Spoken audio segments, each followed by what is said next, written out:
অগ্নি নিৰ্বাপক যন্ত্ৰ পোনপ্ৰথমে 1723 চনত ইংলেণ্ডৰ ৰাসায়নিক এম্ব্ৰছ গডফ্ৰে এক প্ৰকাৰৰ অগ্নি নিৰ্বাপক যন্ত্ৰ সাজি উলিয়াইছিল।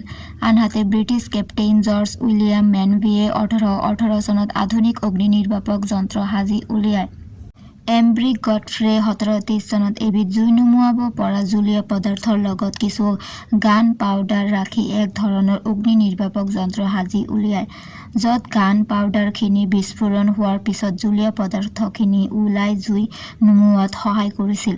ইয়াৰ পিছতে 1818 চনত ব্ৰিটিছ সামৰিক বিষয়া জৰ্জ উইলিয়াম মেনভিয়ে আন এক আধুনিক ধৰণৰ অগ্নি নিৰ্বাপক যন্ত্ৰ সাজি উলিয়ায়। ধাতুৰ চিলিণ্ডাৰেৰে নিৰ্মিত এই যন্ত্ৰত প্ৰায় 14 লিটাৰ পটেছিয়াম কাৰ্বনেটৰ কপাৰ ভেছেল উচ্চ চাপত বায়ু নিৰুদ্ধ কৰি ৰখা হৈছিল। ইয়াৰ পিছত 1866 চনত ফ্ৰান্সৰ ফ্ৰান্সুইচ কাৰ্লিয়াৰে ছ'ডা এচিডৰ অগ্নি নিৰ্বাপক যন্ত্ৰ সাজি উলিয়ায়।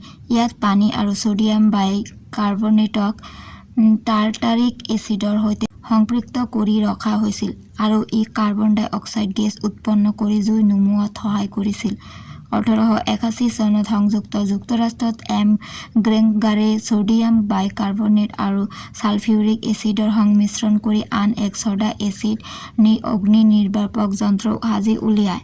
একে সময়তে ৰিড আৰু কেম্পবেলে ইংলেণ্ডত কাৰ্টিজ অপাৰেটেড অগ্নি নিৰ্বাপক যন্ত্ৰ সাজি উলিয়ায়। 1904 চনত ৰুছিয়াৰ আলেকজেণ্ডাৰ লৰানে ৰাসায়নিক কম অগ্নি নিৰ্বাপক যন্ত্ৰ সাজি উলিয়ায়। এনেদৰে ঊনবিংশ আৰু বিংশ শতিকাত বিভিন্ন ধৰণৰ উন্নত মানৰ অগ্নি নিৰ্বাপক যন্ত্ৰ উদ্ভাৱন হ'বলৈ লয়।